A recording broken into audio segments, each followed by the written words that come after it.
Hey everyone, and welcome back to the Roundup. Today we've got GabeN talking about the Matrix and brain-computer interfaces, plus the Epic Games Store. We've also got some real scumbag moves from Gamestop, and I mean, wow, what a pack of dicks Gamestop have been to their people. There is some good though, right? Steam have pushed some fantastic new changes to the platform, and we've even got some updates on new Activision games. I mean, maybe not that new, it's not like they've had a new idea in years, but new games regardless. Now, if you're new here then, hello, we're a game development studio, more on that down below. We also do 6 game industry news and analysis videos per week, so sub for that, hit that like button, and let me know what you think about the stories to help us with the algorithm. And with that, let's get into the video. And kicking off today's episode, we've got GabeN. What a fantastic guy. So, with IGN, GabeN talked about Half-Life, what lies ahead for Valve, and, how the Matrix isn't actually that far off. And then with Edge, he spoke about much the same, but also the Epic Games Store, which is fairly interesting. Now, on Alyx, Gabe said that he wasn't really surprised that it ended up being a VR title, and he emphasized that, quote, Half-Life games are supposed to solve interesting problems, and that's precisely what Alyx was designed to do. Valve don't want to just churn out Half-Life games to meet quarterly income projections, they actually come out with a purpose. That's what Half-Life games do. VR moves the series forward in a way that Newell says will be obvious to fans when they play the game, and Gabe, being Gabe, even asked fans to send him emails, just to his personal email about how people find Alyx. And yeah, Gabe just still has an open email, so that's pretty cool. Now, when asked about what occupies him day to day, Newell said that he spends a lot of time thinking about brain-computer interfaces. Human brains can already communicate with computers directly, though not exactly in a sweeping science fiction-like manner. And in terms of what he's expecting, I mean, GabeN claims that, quote, we're way closer to the Matrix than we think, and that the tech could be an extinction-level event for every entertainment form that's not thinking about it.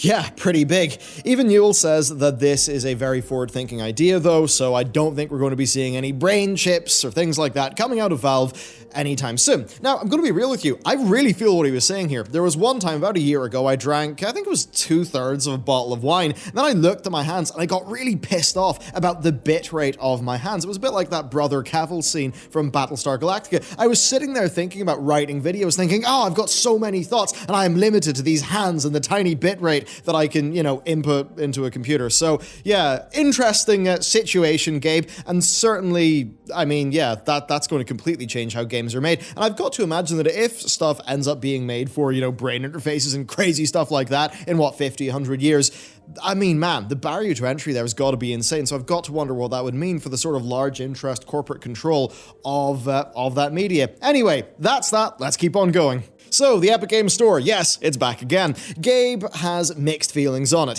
He said that he's happy that the competition is there and keeps everyone in the market honest, but he thinks that it's ugly in the short term. He says he roughly felt, they're yelling, they're making us look bad, but in the long term, though, he says that everybody benefits from the competition there. And look, Gabe's a smart guy, he obviously gets it. He said, though, that Valve is more freaked out by the likes of, say, Apple's App Store and that sort of business model controlling everything. In a quote, faceless bureaucrats who get to keep your product from entering the market if they don't want it to. I mean, yeah, Valve and Liberty, they've always gone hand in hand. They have a very, I'd say, libertarian way of running their storefront with how they deal with things, for better or worse, of course, and extra competition clearly hasn't changed how they think there. Now, specifically on the Apple thing, right, there's something very, very relevant there. So there's Steam Link Anywhere where, you can just, stream from your computer to your phone via Steam. They wanted to get that on the Apple App Store. Apple said no, and there was not a damn thing that Valve could do about it. So you really can see how just that walled garden approach of, say, Apple was obviously not good for what Valve wanted to do with their technology. Anyway, let's move on. They're being massive dicks, but they certainly don't have one if you think about their stock price.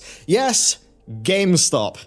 I think people love to hate GameStop, and it's normally for good reason. Complete corporate BS, and in this case, GameStop is basically refusing to behave. The company claims that it is essential retail, and it has instructed staff to keep stores open, even in the face of local authorities who want to shut them down for fairly obvious reasons that I cannot mention here on this platform. GameStop's reasoning, as seen in a leaked staff memo, is that their products enable and enhance customers' experiences in working from home. Now, store managers are approved by corporate to advise law enforcement officials to contact the company's corporate office when it comes to any shutdowns that may be suggested.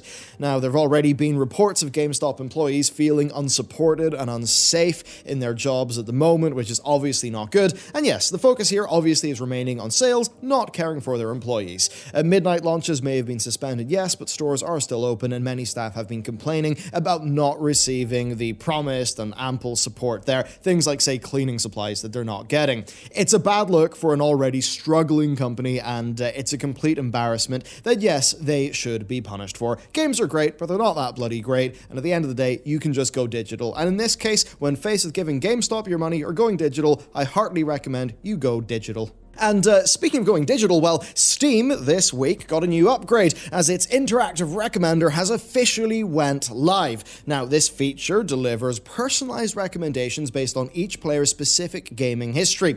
This is something we've covered in the past. It was on Steam Labs, right? So we covered that in an earlier video, but now it's sort of advanced from Steam Labs and has gone fully live following feedback from its testers.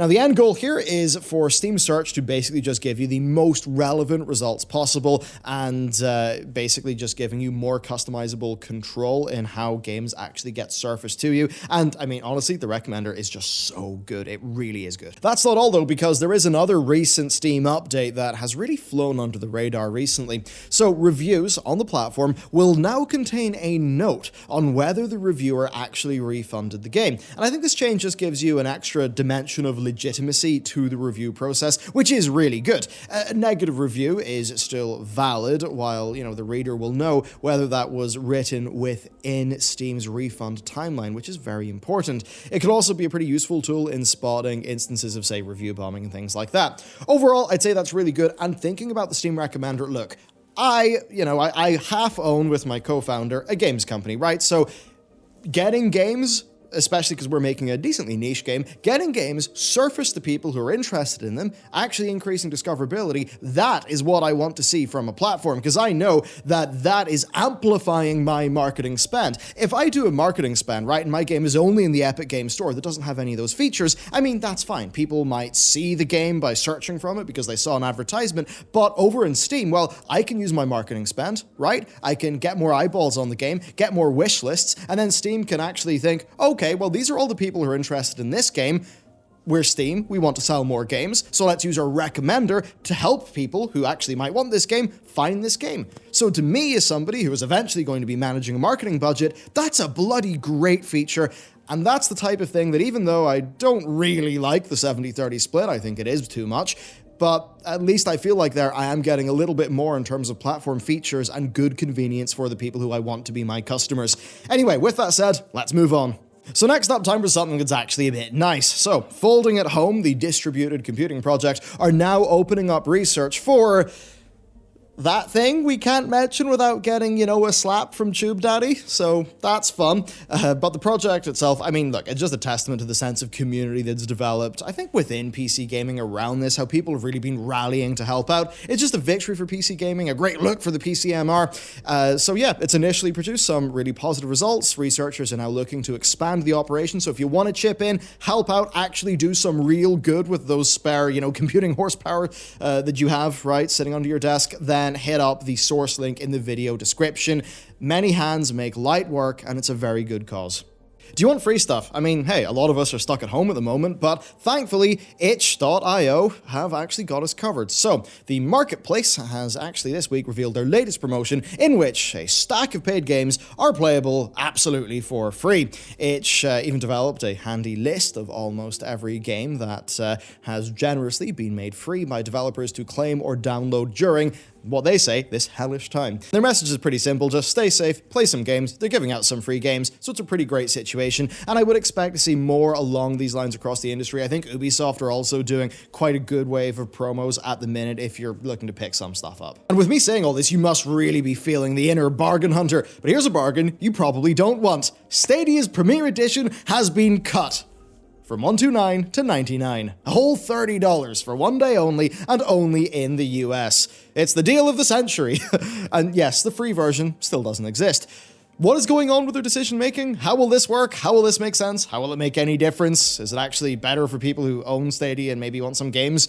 Oh, not really that good. I mean, if the free version had have existed, this might be appealing or useful in the current situation. But yeah, I think once more Google have missed the mark.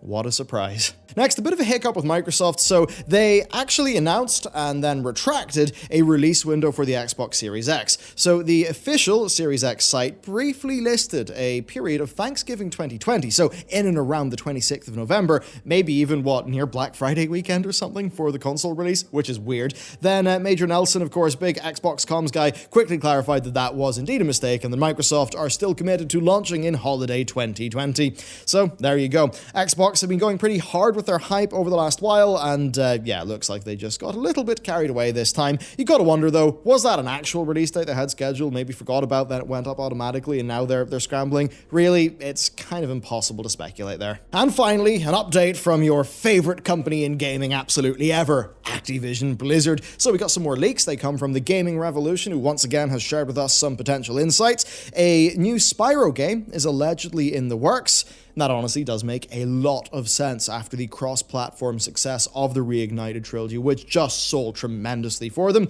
Then the previously suggested Crash Bandicoot Wrath of Cortex remaster might actually be an all-new Crash 4. The poster basically says that he may have jumped the gun on that one, but yeah, there you go, maybe a new Crash. Again, that's a continuation of a franchise that would make a lot of sense after how well received the Insane trilogy was. Now, there's then one last rumor here, and that is that there's a reboot of COD Black Ops in the works for 2020, and that it might actually contain some previously cancelled DLC content from the original game.